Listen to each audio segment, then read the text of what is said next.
Hello everyone, I'm Neha Gharat from Vidyavardhini's College of Engineering and Technology. In the last lecture, student, we have discussed about the design of low noise amplifier and selection of the gamma S and gamma L. In today's lecture, actually we are going to design the input and output matching network for the low noise amplifier. For that, here I have considered this design statement. Here they have provided you the S parameters and the noise parameters for MESFET. They suggested us to assume this as a unilateral device, and they have also asked us to calculate the maximum error in GT. GT is nothing but the gain of the amplifier. Here we are going to design the amplifier for having noise figure equals to 2 dB with a maximum gain. Now we'll start with the solution of the statement. First of all, we are going to calculate two stability factors for the amplifier, that is K and delta. Here K, mod of K we are getting as greater than 1 and mod of delta it is less than 1. Hence the given device is unconditionally stable. Now to calculate the maximum error in gain, first of all we have to calculate the unilateral figure of merit by using this formula. So here we are getting unilateral figure of merit that is equals to 0.059. After calculating unilateral figure of merit, we are going to substitute this value in the ratio of GT by GT. So here after substituting U, we are getting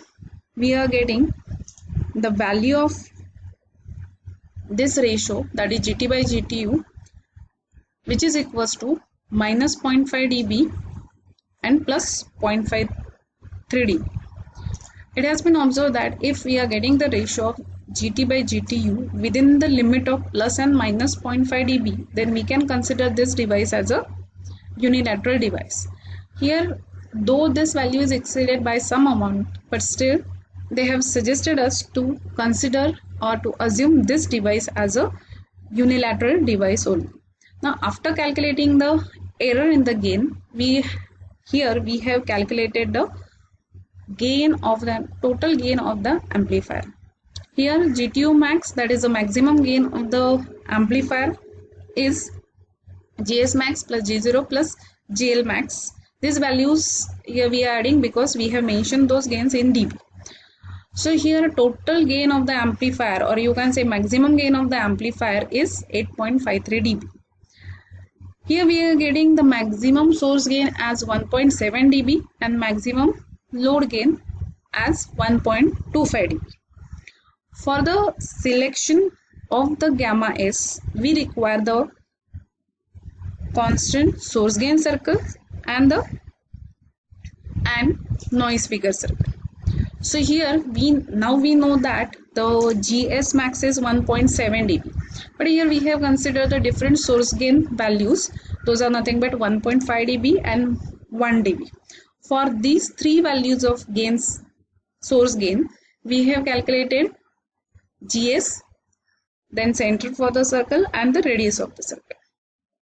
So these are the calculation we done for drawing constant source gain circles. Similarly, we need noise circle. So for drawing the noise circle, we require center and radius of the noise circle. Yesterday we have seen this, or in last lecture we have seen this, how to draw the noise circle. So here noise figure parameter is calculated. After substituting that value of n in CF and RF, we are getting here the center for the noise circle and radius for the noise circle. Now we are having both, that is source gain circles and the noise circle. So on the Smith chart, we have plotted all the circles. This is nothing but the noise circle of 2 dB, and these three are the source gain circles for 1.7 dB, 1.5 dB and 1 dB. Now they ask us to design the amplifier for the maximum gain, and here the maximum source gain available is 1.7 dB. So we are going to consider here 1 source gain that is equals to 1.7 dB. And if you observe, this is intersecting f equals to 2 dB circle at this point. That means for 1.7 dB circle we are getting noise figure of 2 dB at this point. So this will be our gamma s. So this gamma s, for this gamma s we are going to design the input matching network. Now similarly, as we have selected the value of gamma s, now for the output matching network we require the value of gamma L. Here the statement, in the statement we have observed that we have to design the amplifier for maximum gain. So here this is the unilateral condition. In a unilateral condition we are getting the maximum gain for the source and for the load when we are considering the optimum termination. So for the source already we have selected the gamma s. Now for the load the optimum termination is nothing but gamma L equals to S22 conjugate.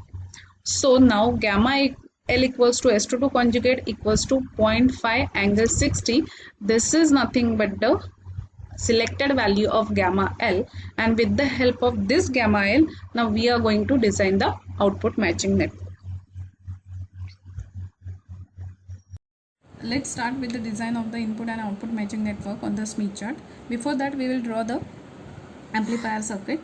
First of all I will draw the source, then in series with that the 50 ohm resistance, and then we are having a shunt stub.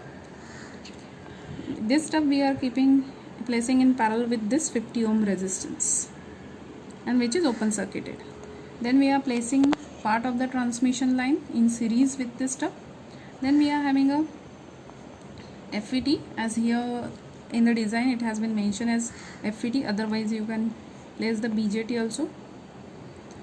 Then similarly at the output side, here we are having a resistance of 50 ohm,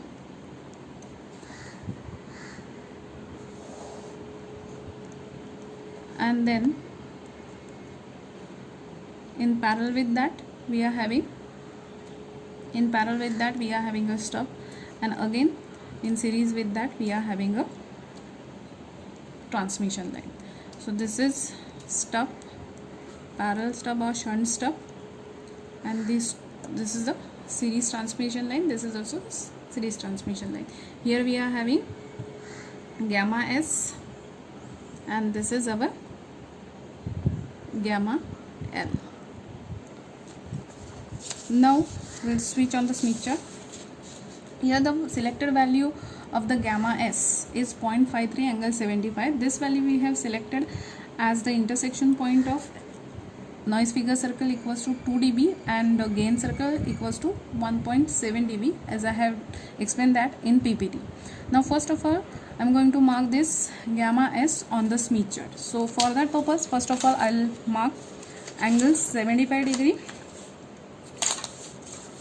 So here it's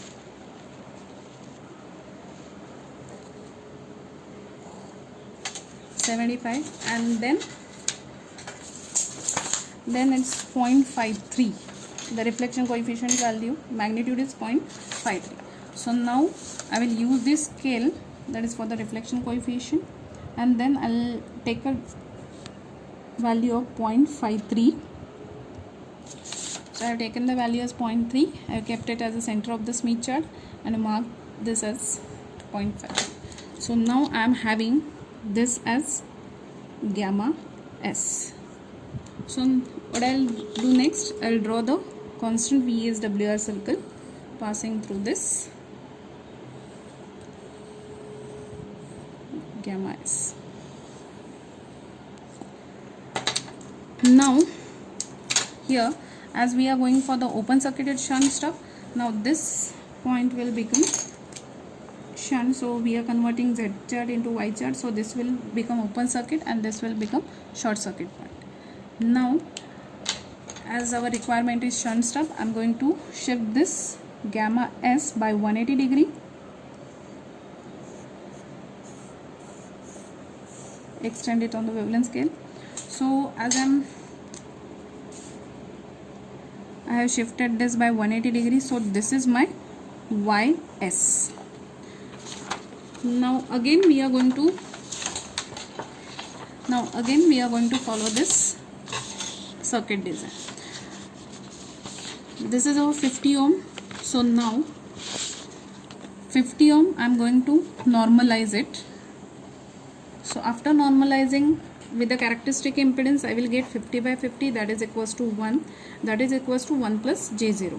So 1 plus j0 is nothing but the center of the Smith chart. Now after this 50 ohm, what we are having? We are having the shunt stub.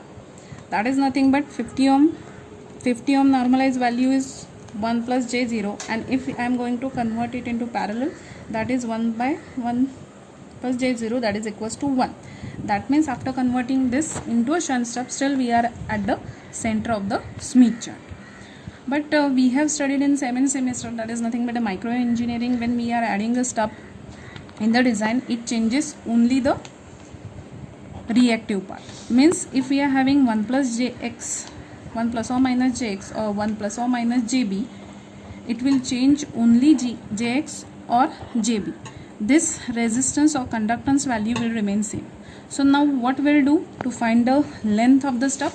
We'll start from the center of the Smith chart, and what we are having here, that is nothing but the resistance or conductance equals to 1.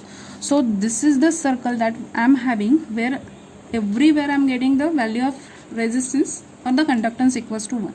So now I will start moving on this unit resistance or unit conductance circle till I will reach to the intersection point of VSWR circle with the unit resistance circle. So this is the required, I'll say, value of conductance or reactance, and this will provide us the length of the shunt stub.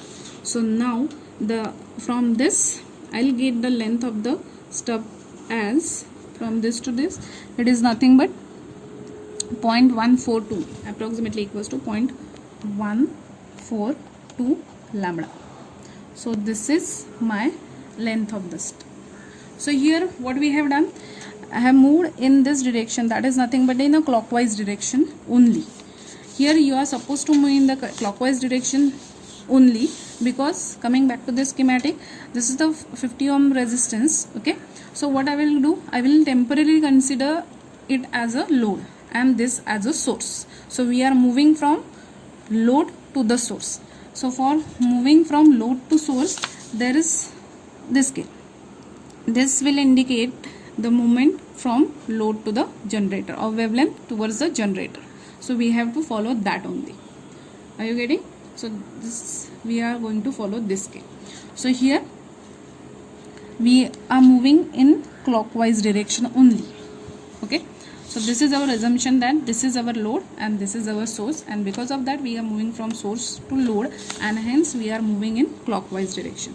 Now here what we got the length of the stub. Length of the stub, that is equals to 0.4142 lambda.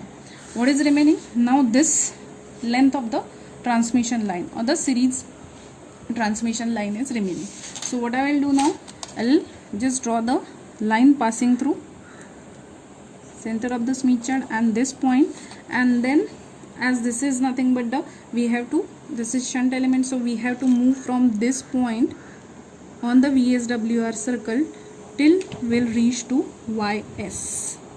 So we are moving in clockwise direction only. So difference between these two points in terms of lambda will give us a distance. So this is nothing but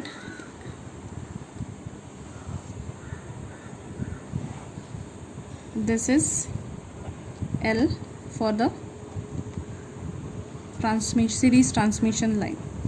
So this is nearly about 0.17 lambda, and this is 0.395 lambda, 0.3. So this is equals to L equals to 0.395 lambda minus 0.17 lambda. So that is equals to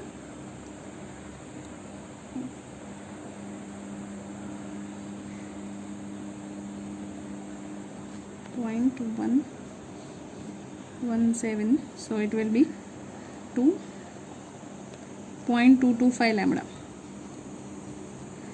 This will be 0.22 lambda. So this is nothing but we are getting the length of this line, that is 0.225 lambda.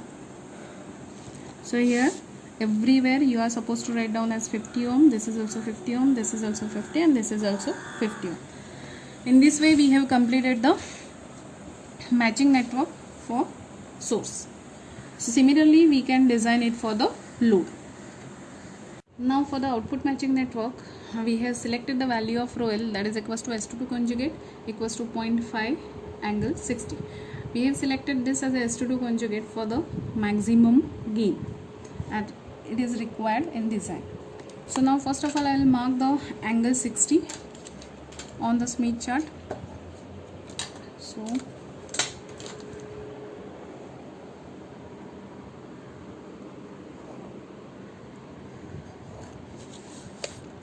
then I will take the magnitude as 0.5 by using this reflection coefficient scale. I will mark it as 0.5, and then considering the center of the Smith chart, we mark this as a 0.5. so this is gamma L. Now I will draw the VSWR circle.